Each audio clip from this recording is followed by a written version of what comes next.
What's up, Bear Nation? I'm out here on the range. Can you see our targets back there? Maybe you can, maybe you can't. With part 2 of Does the ATN X-SIGHT 4K Pro Suck?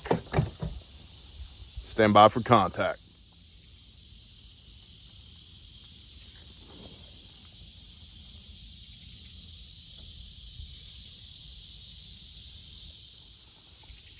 All right, so for those who don't know, this is not my first ATN scope. I bought one of these out of my own pocket, a few months ago, and it was trash. I had major issues with it. The scope locked up. I was supposed to reprogram it.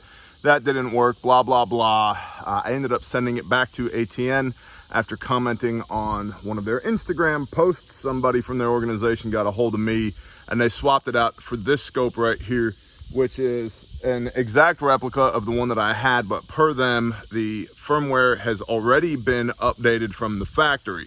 Good job, ATN. That's the way it ought to be, if you ask me. You should make it as easy on the end user, me, as possible. It should be idiot proof, because not all of us have got a degree in electrical engineering, and we just want to shoot our rifles at night. So, honest opinion, we're going to see this time if this is worth the money or not. Now, as you can see, it's got the steps on here. Step 1, turn it on. Step 2, focus until the reticle is clear and sharp. Step 3, focus to distance. Step 4, turn for zoom. Step 5, I don't remember where the hell it is. Maybe it's on this side. There it is. Step 5, update your firmware. You'll need an SD card and blah, blah, blah, blah, blah. Allegedly, that's already been done, so we're going to proceed straight to step 6, shoot the damn thing. All right, so this is a programmable reticle, and as you can see, I've got mine set up for yellow, currently for high contrast in the daytime mode, and you can select black, red, blue, gray, whatever, and this is not nearly as easy as it looks. All right, so we're at 36 yards shooting off a bench. This gun says that it has a one-shot zero. I'm sorry, this optic says that it has a one-shot zero. The last time I tried this, I went through 120 rounds because the scope was not performing as advertised. So let's see if it will do what it says it will do. Distance is 36 yards. We'll discuss the 36-yard zero in a different video, but I'm aiming at the top left target. There we go.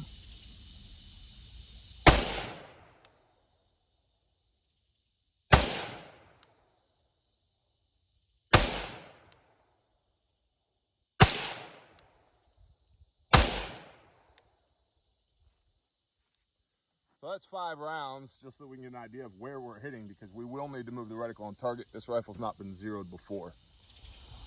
All right, we're not even on paper on this one. That's a rub, not a shot on the center here. So I'm gonna move closer than 36 so that we can actually print something on here, and then I can start adjusting the scope. Yay.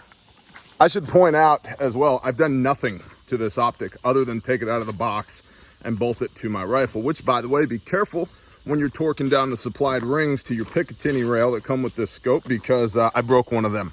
Luckily, they send 3, so it takes 2 to attach the optic. Truth in advertising, folks. But I've done nothing to it, which to my mind is exactly how it should be when you take an optic out of the box. If I buy something from Cullis or from Steiner or from Vortex or from Primary Arms or from Leopold or from whoever, Trijicon, when I take it out of the box, it works. So hopefully this thing will continue to work. Okay, it appears to have worked. You use these little buttons on top of here. You go into the menu, you hit the zero, the reticle thing, and you use these buttons up, down, right, or left and right, as I'm touching with them, to move your point of aim to your point of impact, and then save, and then that zeroes the rifle. So I've shot a 5-round group now at the center of the target, which we can go take a look at. But I'm gonna shoot 5 more rounds. There's a big black circle on the bottom right of this target. I'm gonna shoot 5 rounds at that bottom target, and let's see.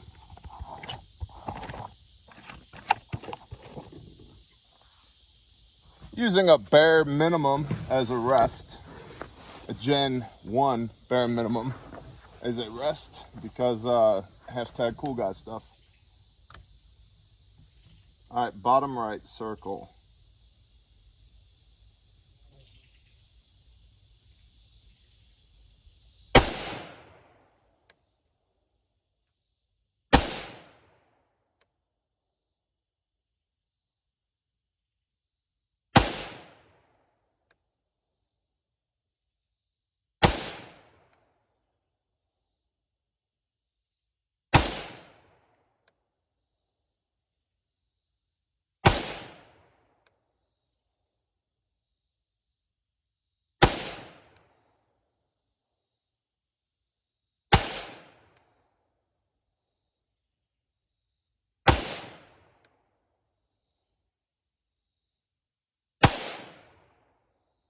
All right, I can see that I need to adjust just a little up and a little to the left, but not a bad group for Sheasel.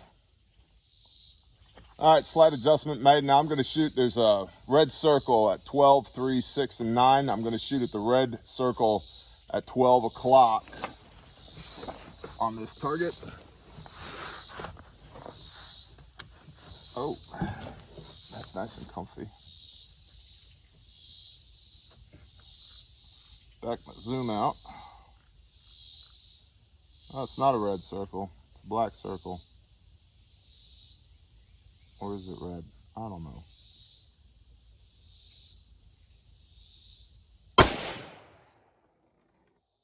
That was me.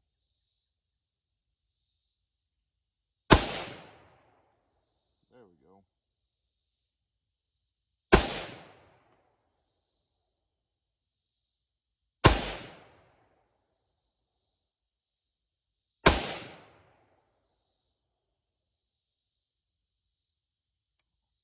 And we're empty.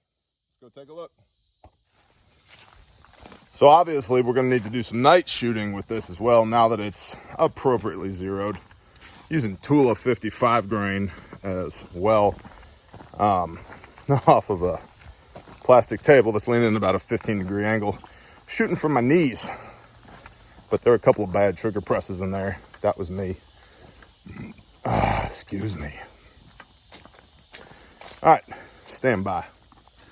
All right, so this was that 10-round group. When I was aiming here, this was that 10-round group. So I just did up and over, and then this was a point of aim for 5 rounds there. So you can see point of aim, point of impact, point of aim, point of impact. Spectacular results? No, but I'll take it. You know, and at this distance, they should be all stacked right on top of each other, but I will 100% attribute that to me. So, thus far, it's working. That's good. These optics come with an illuminator in the box, which is okay. It's not great. Got a buddy of mine who's a local FFL, who does a lot of hog hunting and varmint control at night, yotes. And he said essentially you need to take that illuminator, throw it in the trash, and get a real one, which now that the optic seems to be working, I will do. But it was my experience last night looking through this optic that when there's high humidity, it struggles without the illuminator. And we're at like 3/4 moon right now, so there should have been enough ambient light. With the high humidity, it was struggling with that, even out to like 50 yards, not a long ways away. But allegedly, with that illuminator on, and when you flip the illuminator on in high humidity at 50 yards, yeah, clear as day. Really good sight picture. But this is supposed to be able to illuminate out to 275, 300 yards, something like that. And from what I understand, not so much. So ATN made it right. Kudos to them for making it right. I would encourage you, if you've had issues with their products in the past, get a hold of them and make sure they understand, hey, this isn't right. And at least for me, they've made it right. So again, truth in advertising, I wanted to let you guys know that. And I look forward to actually using this operationally at night. Whatever comes of that, of course I'll bring you along for the ride. I would expect to see most of that footage on Patreon. So if you'd like to join the Bear Nation Actual, you can click the little baby bear. He's down here somewhere. Click him, it takes you to Patreon. If you're new here, subscribe and share this out. Give it a little thumbs up. That helps us in the YouTube algorithm.